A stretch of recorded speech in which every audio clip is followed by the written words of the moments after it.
कभी सोचा है कि कोई ऐसा इंसान जो आज से लगभग 600 साल पहले था, क्या वो हमें आज की इस भाग-दौड़ वाली जिंदगी के बारे में कुछ सिखा सकता है? तो आज हम बात करेंगे 15वीं सदी के उसी महान कवि और संत कबीरदास की, जिनकी कही बातें आज भी उतनी ही सच्ची और जरूरी लगती हैं। चलिए उनके इस टाइमलेस विजडम को थोड़ा और करीब से समझते हैं। तो सवाल सीधा सा है, क्या सदियों पहले कहे गए शब्द आज की हमारी डिजिटल फास्ट पेस्ड जिंदगी में वाकई कोई मदद कर सकते हैं? मेरा मानना है कि जब तक हम इस चर्चा के आखिर तक पहुंचेंगे तो इसका जवाब एक बहुत बड़ा हाँ होगा, और शायद उन तरीकों से जिनके बारे में हमने सोचा भी नहीं होगा। 600 साल से भी ज्यादा। सोचिए जरा, इतने लंबे समय तक किसी के विचारों का जिंदा रहना, ये अपने आप में ही उन विचारों की ताकत का सबसे बड़ा सबूत है। समय की कसौटी पर खरी उतरी हैं ये बातें। तो पहले ये देख लेते हैं कि कबीर किस दौर के थे। उनका जन्म 1440 के आसपास हुआ और वे 1518 तक रहे। ये वो जमाना था जो आज से बहुत अलग था, लेकिन शायद इंसान की जो बेसिक परेशानियां और भावनाएं थीं वो तब भी वही थीं जो आज हैं। कबीर की फिलॉसफी की शुरुआत कहाँ से होती है? वो कहते हैं, बाहर देखने से पहले जरा अंदर झांको। उनकी सबसे पहली और जरूरी सीख है खुद को जानने के बारे में, यानी सेल्फ अवेयरनेस। ये शायद कबीर का सबसे मशहूर दोहा है। हम सब ने इसे कहीं ना कहीं सुना ही होगा। ये सिर्फ एक दोहा नहीं है, ये हमारी उस आदत पर एक सीधी चोट है जहां हम हमेशा दूसरों में ही गलतियां ढूंढते रहते हैं। मतलब सोचिए कितना गहरा है ये। कबीर कह रहे हैं कि जब वो दुनिया में बुराई खोजने निकले तो उन्हें कोई बुरा मिला ही नहीं, लेकिन जिस पल उन्होंने खुद के अंदर देखा तो एहसास हुआ कि सारी कमियां तो मेरे ही अंदर हैं। और जानते हैं सबसे मजेदार बात क्या है? ये सदियों पुरानी सीख आज के पर्सनल ग्रोथ के कॉन्सेप्ट का बेस है। सेल्फ अवेयरनेस, अकाउंटेबिलिटी, ये वही बातें हैं जो आज के मोटिवेशनल गुरु सिखाते हैं। कबीर ये बहुत पहले ही कह गए थे, दुनिया को बदलने की शुरुआत हमेशा खुद से होती है। आज हम सब हसल कल्चर में जी रहे हैं, है ना, जहां हर किसी को तुरंत रिजल्ट चाहिए। दिन रात काम करो, फटाफट सक्सेस पाओ, और नतीजा क्या होता है? बर्नआउट। हम सब में सब्र खत्म होता जा रहा है।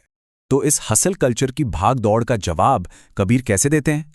उनके पास है ये दोहा जो एक ठंडी हवा के झोंके जैसा लगता है। यह हमें धैर्य यानी पेशेंस का वो पाठ पढ़ाता है जिसे हम शायद भूलते जा रहे हैं। ये एनालॉजी कितनी खूबसूरत है। आप कितनी भी मेहनत कर लें, कितनी भी जल्दी मचा लें, कुछ चीजें अपने सही वक्त पर ही होंगी। जैसे एक माली पौधे में 100 घड़े पानी डाल दे, लेकिन फल तो तभी आएगा जब सही मौसम होगा। पेशेंस रखना एक ताकत है, कमजोरी नहीं। अच्छा, तो ये तो हुई अपने अंदर की दुनिया की बात। अब देखते हैं कि बाहर की दुनिया यानी दूसरों के साथ हमारे रिश्तों के बारे में कबीर क्या कहते हैं। हमारे शब्द, हमारी बातें, ये रिश्ते बना भी सकती हैं और एक झटके में बिगाड़ भी सकती हैं। कबीर हमें इसी ताकत का सही इस्तेमाल करना सिखाते हैं। और इसमें जो सबसे कमाल की बात है ना, वो ये है कि अच्छे शब्दों का फायदा सिर्फ सुनने वाले को नहीं होता। जब हम अपना अहंकार यानी ईगो छोड़कर प्यार से बात करते हैं तो ये सामने वाले को तो अच्छा लगता ही है, हमारे खुद के मन को भी शांत करता है। मतलब पीस का डबल बेनिफिट। ये दोहा तो अपने समय से कह सकते हैं सदियों आगे था। एक ऐसे समाज में जहां जाति और बैकग्राउंड ही सब कुछ था, वहां कबीर ने कहा कि किसी इंसान की पहचान उसके बाहरी कवर से नहीं बल्कि उसके अंदर के ज्ञान से होनी चाहिए। और ये तलवार और म्यान का उदाहरण इसे बहुत अच्छे से समझाता है। म्यान यानी तलवार का कवर, जो सिर्फ बाहरी दिखावा है, किसी का स्टेटस, उसकी जाति, उसके कपड़े। और तलवार है असली चीज, उसका ज्ञान, उसका कैरेक्टर, उसकी काबिलियत। कबीर हमें सिखाते हैं कि हमेशा तलवार की कीमत को समझो, म्यान की नहीं। तो हमने खुद को समझा, दूसरों से रिश्तों को समझा। अब आते हैं जिंदगी के सबसे बड़े सवाल पर।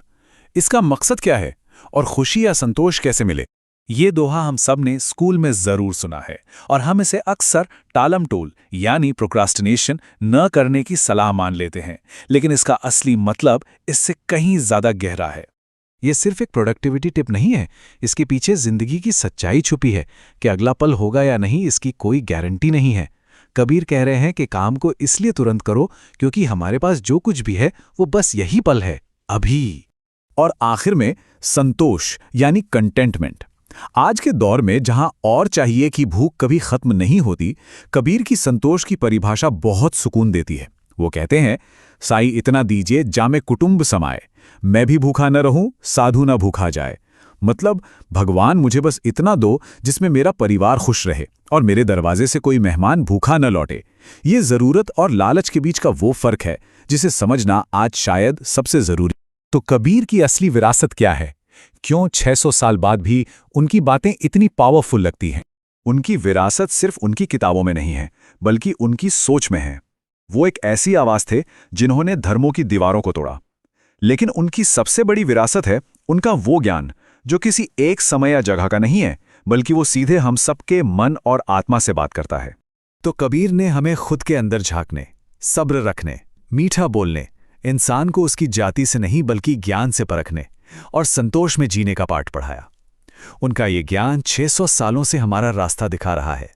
तो सवाल बस एक है, इस खजाने में से वो कौन सी एक सीख है जिसे हम आज अपने साथ लेकर अपनी जिंदगी में उतार सकते हैं?